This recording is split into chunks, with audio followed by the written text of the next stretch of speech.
So this is going to be a short video that was requested, just showing how push notifications are done in Home Assistant. I'll quickly run through how you get a simple notification like this sent to your phone.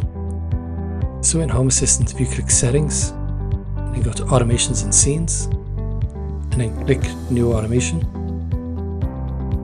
Then we're just going to set up a simple thing here where I think I'll say if the back door was opened, so if the back door changes to be open, and the previous state of the back door was closed.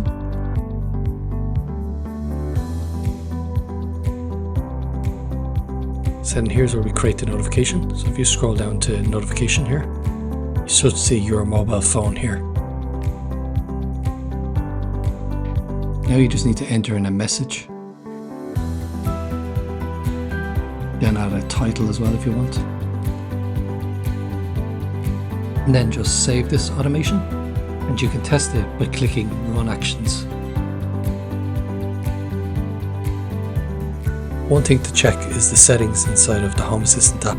If you look at the Companion app settings, and then make sure notifications are enabled.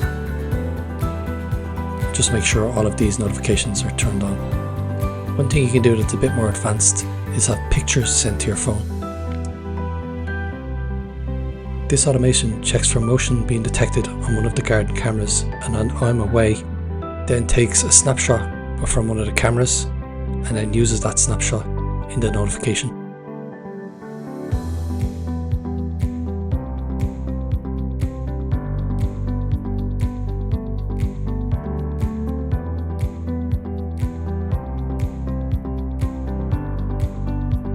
You can see here it uses the snapshot.